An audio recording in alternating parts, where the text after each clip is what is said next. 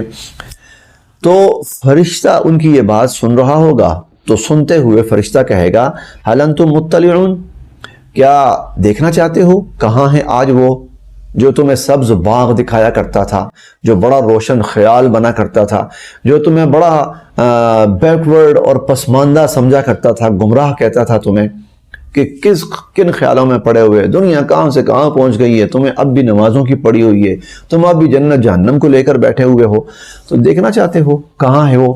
فطلع، تو وہ جب جھانک کر دیکھیں گے، فرآہ فی سواء الجحیم، تو دیکھیں گے کہ وہ جہنم کے بیچوں بیچ عذاب کے اندر مبتلا ہے۔ استغفر اللہ استغفر اللہ۔ قالت اللہ ان کدت لتردین، تو یہ شخص جو ایمان والا یہ کہے گا کہ اللہ کی قسم قریب تھا کہ تو مجھے بھی بہکا دیتا، ولولا نعمت ربی لکنت من المحسنین، اگر اللہ کا فضل میرے شامل حال نہ ہوتا تو آج میں بھی تیرے ساتھ اس عذاب کے اندر مبتلا ہوتا۔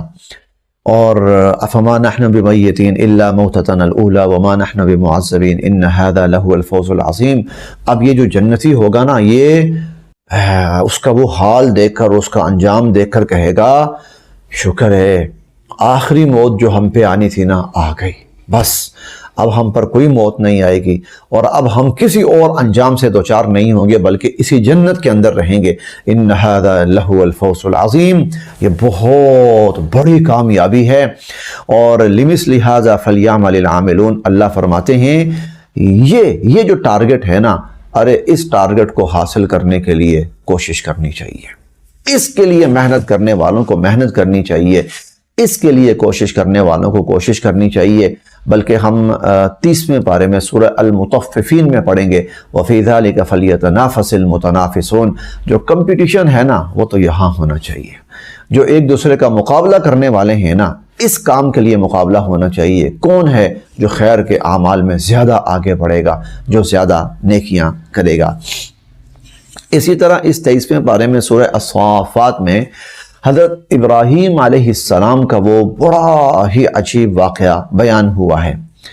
بلکہ اگر یہ کہا جائے نا کہ سیدنا حضرت ابراہیم علیہ السلام کی حیات مبارکہ کا یہ سب سے بڑا واقعہ ہے تو یہ بے جا نہیں ہوگا۔ وہ واقعہ یہ ہے کہ ان کو اولاد ملی، اور اولاد بھی ملی ان کو بڑھاپے میں جا کر۔ اللہ سے دعا کی تو اللہ پاک نے فبشرناہ بغلام حلیم، بڑا ایک متحمل مزاج بیٹا اللہ نے ان کو بشارت سنائی اور عطا بھی فرمایا۔ پھر حضرت اسماعیل علیہ السلام فلما بلغ معہ السعی، اب بچہ بڑا ہو رہا ہے اور اتنا بڑا ہو گیا کہ اب باپ کا ہاتھ بٹا رہا ہے۔ جیسے ہمارا کوئی بچہ جب 12-13 سال کو پہنچتا ہے نا، تو یہ وہ عمر ہوتی ہے کہ جب وہ باپ کی تھوڑی تھوڑی ذمہ داریاں لینا شروع کر دیتا ہے، سودا سلف لانا، والدہ کو کہیں لے جانا، بہنوں کو کہیں چھوڑ آنا، چھوٹے بھائیوں کو، یہ باپ کی ذمہ داریاں، تو اب باپ کا ہاتھ بٹانا شروع ہو جاتا ہے۔ سیدنا اسماعیل علیہ السلام اس عمر میں پہنچ چکے ہیں۔ باپ ذرا ریلیکس فیل کرتا ہے اور وہ تھوڑا سا اطمینان محسوس کرتا ہے کہ میرا ایک بازو میرے ساتھ لگ گیا ہے، میرا بیٹا میرا دست و بازو بن گیا ہے۔ یہ عمر ہے، حضرت ابراہیم علیہ السلام خواب دیکھتے ہیں، اور خواب یہ دیکھتے ہیں کہ اسماعیل علیہ السلام کو ذبح کر رہے ہیں۔ نبی کا خواب وحی ہوتا ہے، نبی کا خواب محض خیال نہیں ہوتا، نبی کا خواب کسی طبیعت سے متاثر ہو کر کسی کیفیت کا اظہار نہیں ہوتا، نبی کا خواب وحی ہوتا ہے، اللہ کی طرف سے وہ حکم ہوتا ہے۔ تو خواب دیکھا کہ میں بیٹے کو ذبح کر رہا ہوں، تو سمجھ گئے کہ اللہ کی طرف سے حکم ہے کہ اپنے بیٹے کو ذبح کرو۔ چنانچہ بیٹے سے پوچھا، یا بنی انی اری فی المنام انی اذبحک، بیٹا میں خواب میں دیکھتا ہوں کہ تمہیں ذبح کر رہا ہوں، فانظر ماذا تری، تم بتاؤ تمہاری کیا رائے ہے۔ قال، بیٹا کہنے لگا، یا ابت افعل ما تؤمر، ابا جان آپ کو جو حکم دیا گیا ہے نا آپ وہ پورا کیجئے، اس میں رائے والی کون سی بات ہے؟ اللہ کا حکم ہے کہ آپ ذبح کریں اور میں ذبح ہوں، آپ چھری چلائیں اور چھری میری گردن پہ چلے، اللہ کا حکم ہے نا، افعل ما تؤمر، آپ اللہ کا حکم پورا کیجئے، ستجدنی انشاءاللہ من الصابرین، آپ مجھے صبر کرنے والا پائیں گے۔ اب یہاں یہ سمجھیے ابراہیم علیہ السلام کو پتا ہے یہ پتا ہے ابراہیم علیہ السلام کو یہ پتا ہے کہ میں اپنے بیٹے کو ذبح کروں گا، اور بیٹے کو یہ پتا ہے کہ میں ذبح ہو جاؤں گا، بیٹے کو یہ پتا ہے کہ میں ذبح ہو جاؤں گا، ابراہیم علیہ السلام کو یہ پتا ہے کہ میں ذبح کروں گا۔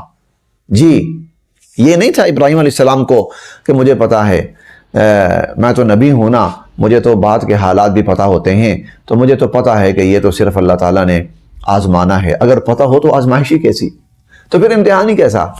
آگے اللہ تعالیٰ فرمائیں گے ان ھذا لہو البلاء المبین، بہت بڑی آزمائش تھی، بہت بڑی آزمائش تھی۔ پہلے پارے میں ہم پڑھ کے آئے ہیں وَإِذِ ابْتَلَىٰ إِبْرَاهِيمَ رَبُّهُ بِكَلِمَاتٍ، اللہ نے ابراہیم علیہ السلام کو بڑا سخت آزمایا، فَأَتَمَّهُنَّ، وہ پورے اترے۔ تو ابراہیم علیہ السلام کو یہی پتا ہے اور ان کو یہی علم ہے کہ میں اس کو ذبح کروں گا اور یہ ذبح ہو جائے گا۔ اب نبی اللہ کی اطاعت کے کس مقام پہ فائز ہوتا ہے اور اللہ کے حکم کی تعمیل میں کس مقام پہ فائز ہوتا ہے، یہ دیکھیے، کوئی تعویل نہیں، کوئی اس کے اندر لاجک نہیں، کچھ نہیں، اللہ آپ کا حکم، میں اسلمت لرب العالمین، میرا سر تسلیم خم ہے۔ ابراہیم علیہ السلام نے بیٹے کو تیار کیا، لے چلے، فلما اسلما، اب دونوں جھک چکے ہیں، وَتَلَّهُ لِلْجَبِينِ، اور اسماعیل علیہ السلام کو پیشانی کے بل زمین پر لٹا دیا، کیوں؟ اس لیے کہ ذبح کرنا ہے۔ پھر اپنی سے پوری کوشش کی، چھری چلانی شروع کی، چھری نہ چلے، چھری چلائیں، چھری نہ چلے، ابراہیم علیہ السلام پھر چھری تیز کریں، پھر چلائیں، پھر چھری نہ چلے، بالآخر چھری چل گئی۔ جب چھری چل گئی، آنکھوں پہ پٹی باندھ رکھی تھی، بس کہیں ایسا نہ ہو کہ ہاتھ کمزور نہ پڑ جائے، پٹی ہٹائی تو دیکھا کہ وہاں ایک جانور، وَفَدَيْنَاهُ بِذِبْحٍ عَظِيمٍ، ایک بڑا موٹا تازہ جانور ذبح ہوا پڑا ہے، اور سیدنا اسماعیل علیہ السلام ایک سائڈ پر بالکل خیر و عافیت کے ساتھ محفوظ اور مامون بیٹھے ہوئے ہیں۔ اللہ تعالیٰ نے فرمایا، ابراہیم قد صدقت الرؤیا، خواب سچ کر دکھایا، خواب سچ کر دکھایا۔ اور آگے پھر یہ بھی فرمایا، وَتَرَكْنَا عَلَيْهِ فِي الْآخِرِينَ، ہم آپ کے اس عمل سے اتنے خوش ہوئے ہیں، اب قیامت تک آنے والی انسانیت کو ہم تلقین کر رہے ہیں اور حکم دے رہے ہیں کہ وہ آپ کی سنت کی ادائیگی کے اندر قربانی کیا کریں۔ اسی لیے قربانی کے موقع پر صحابہ کرام نے پوچھا تھا، مَا هَٰذِهِ الْأَضَاحِي یا رسول اللہ کے نبی، یہ ہم قربانیاں کرتے ہیں تو یہ کیا ہے؟ آپ نے فرمایا، سنت ابیکم ابراہیم، یہ تمہارے والد حضرت ابراہیم علیہ السلام کی سنت ہے۔ اب یہاں ایک بات اور سمجھ لیجئے، قرآن کریم میں سیدنا ابراہیم علیہ السلام کی ملت کی پیروی کا حکم دیا گیا ہے، حضور علیہ السلام کو بھی اور ہمیں بھی۔ حضور علیہ السلام کو حکم ہے، وَاتَّبِعْ مِلَّةَ إِبْرَاهِيمَ حَنِيفًا، ابراہیم علیہ السلام کی ملت کی اتباع کریں، ابراہیم علیہ السلام کی۔ حضور علیہ السلام کو حکم ہے، ہمیں حکم ہے، وَاتَّبِعُوا مِلَّةَ إِبْرَاهِيمَ حَنِيفًا، ابراہیم علیہ السلام کی ملت کی اتباع کرو۔ وہ ملت کیا ہے؟ دو چیزیں بطور خاص، ایک توحید کامل ابراہیم علیہ السلام جیسی اپناؤ، اور ایک بے مثال اطاعت، کمال درجے کی اطاعت ابراہیم علیہ السلام والی اپناؤ۔ اطاعت کیسی ہے؟ اے ابراہیم اپنے بیٹے کی گردن پہ چھری چلاؤ، یا اللہ میں حاضر، میں چلانے کو تیار، چھری پکڑ لی، بیٹے کو لٹا دیا، چلا دی۔ تو یہ جذبہ جو ہے اللہ رب العزت نے ہمیں حکم فرمایا ہے کہ ابراہیم علیہ السلام کی اطاعت کا یہ جذبہ اپنے اندر پیدا کر۔ اسی لیے ابراہیم علیہ السلام کو ہمارا باپ بنایا گیا ہے، ان کو ہمارے لیے باپ کا درجہ دیا گیا ہے، سنت ابیکم، اور وجاہدوا فی اللہ حق جہادی هو اجتباکم وما جعل علیکم فی الدین من حرج ملت ابیکم، یہ تمہارے باپ ابراہیم علیہ السلام کی ملت ہے۔ اس پارے کے مضامین میں سے ایک مضمون وہ ہے خلافت۔ خلافت کا مطلب کیا ہے؟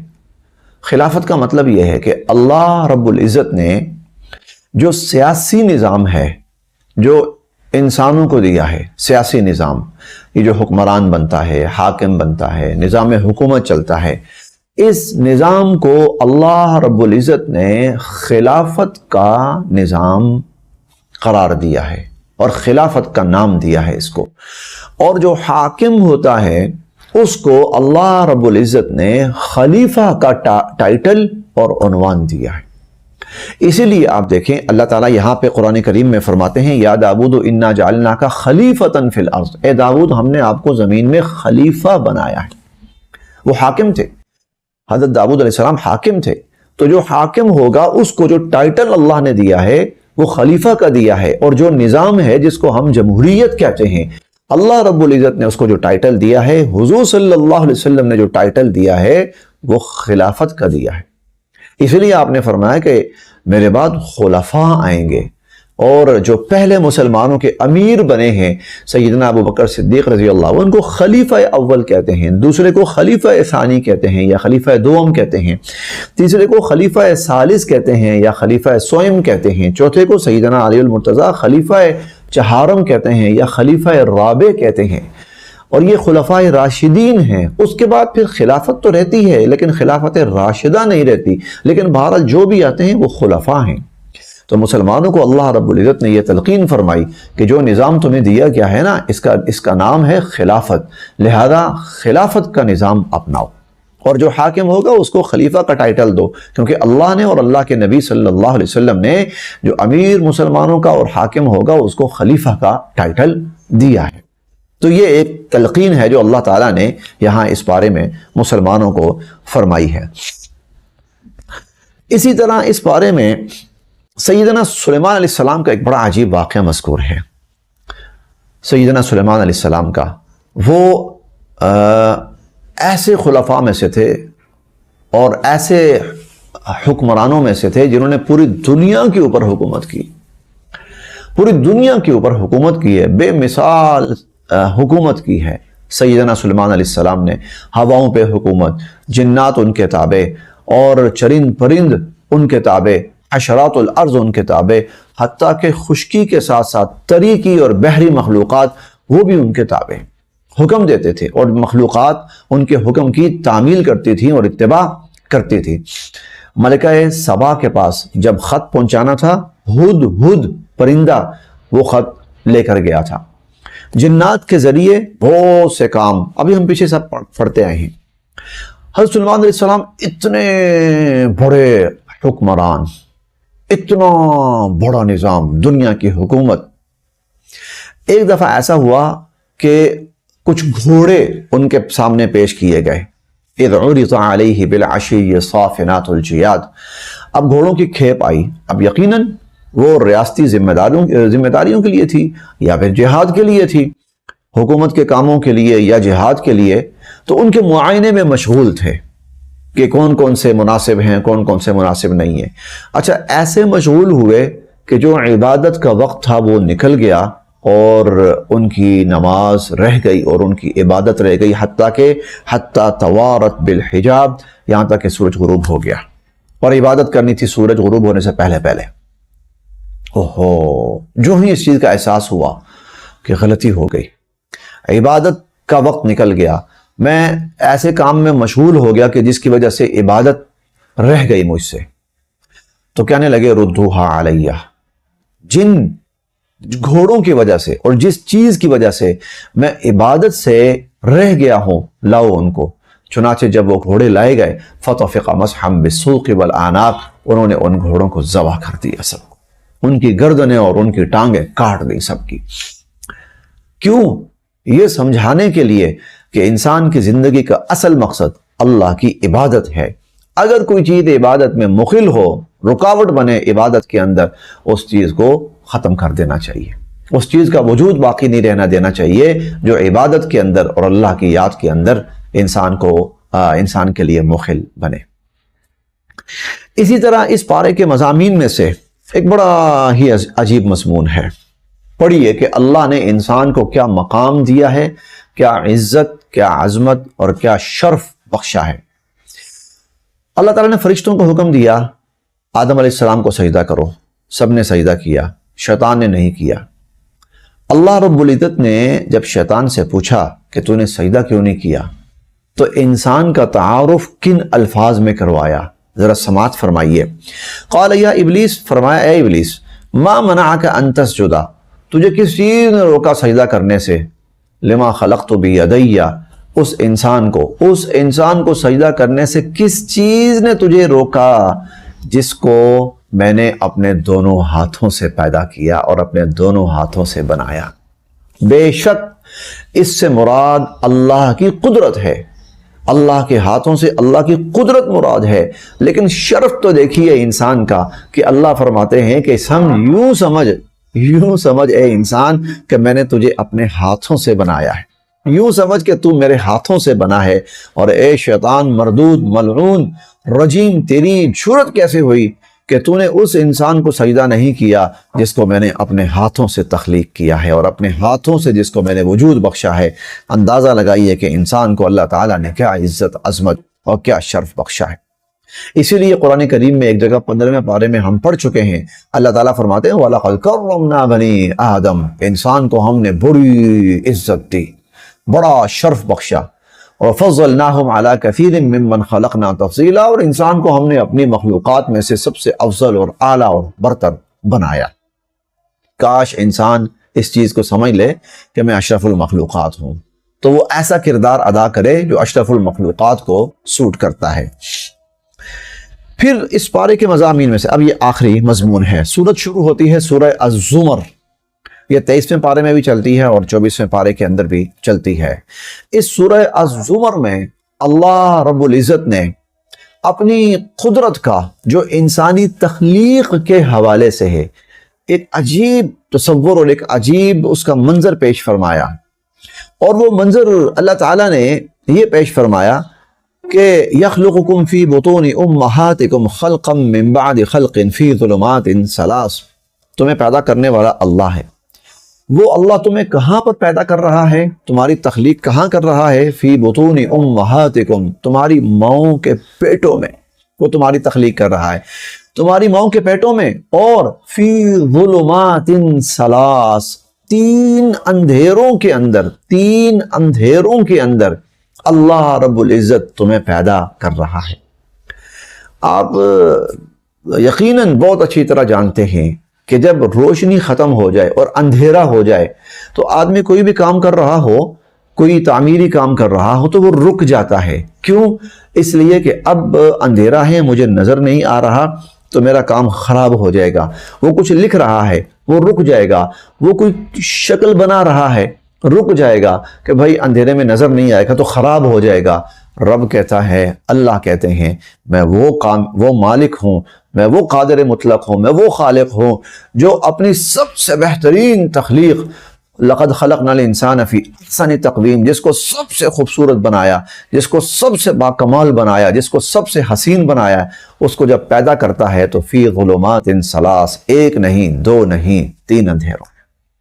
اسی لیے اللہ تعالیٰ پھر قرآن کریم میں 18ویں پارے میں فرماتے ہیں فتبارک اللہ احسن الخالقین، کیا خوب خالق ہے وہ اللہ، کیا خوب خالق ہے وہ اللہ۔ مضامین اور بھی ہیں، اسی پر اکتفا کیا جاتا ہے۔ اللہ تعالیٰ ہم سب کے لیے عمل کی راہیں آسان فرمائے۔